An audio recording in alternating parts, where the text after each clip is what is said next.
Today marks a day of remembering service members who lost their lives while serving our country. But one Springfield couple uses Memorial Day to celebrate one man who did make it home after serving in World War II. Dana Thayer is here this morning with the story. Dana, good morning. Good morning, Chad. Herbert Brazzi is 95 years old now, but the memories of his time serving in the war are not hard to recall.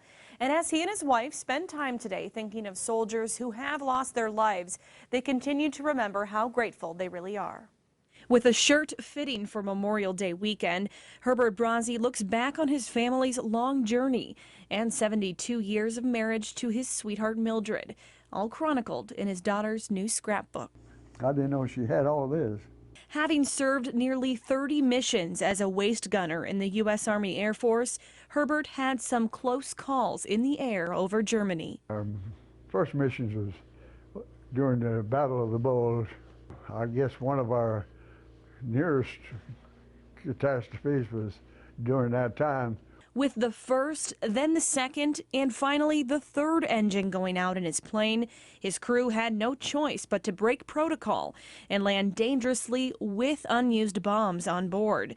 Not able to stop his lighthearted attitude, Herbert has a unique way of recalling the scary event. Yeah, we started throwing stuff out the plane, trying to lighten the load, but I don't think what we throw it out amounted to a thing. Still, his closest call came on his 28th mission, when Germans shot down his plane, forcing crew members to parachute out. And I don't know how I got out of the plane, really. My legs, I felt, I knew I landed in.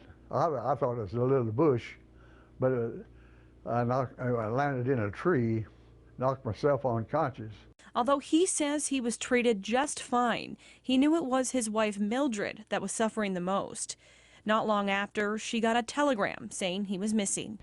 And I fainted. When I came to, his sister, she said, "Mildred, we still have hopes.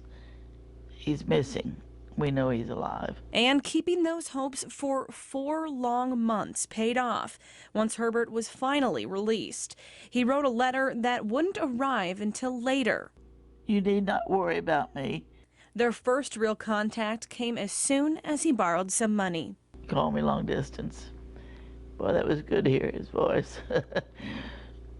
But we made it. Never forgetting that sense of relief and the way their lives were able to move forward, the Brazzis, like so many other families, consider Memorial Day in a special way. I think about it, what we went through, and how thankful we are that he's back. Well, Herbert and Mildred spent most of their lives in Jackson, Missouri, where Herbert was the only prisoner of war there. And although he won't be doing it today, in past years, Herbert has held the POW flag at Memorial Day events here in Springfield. Thanks, Dana.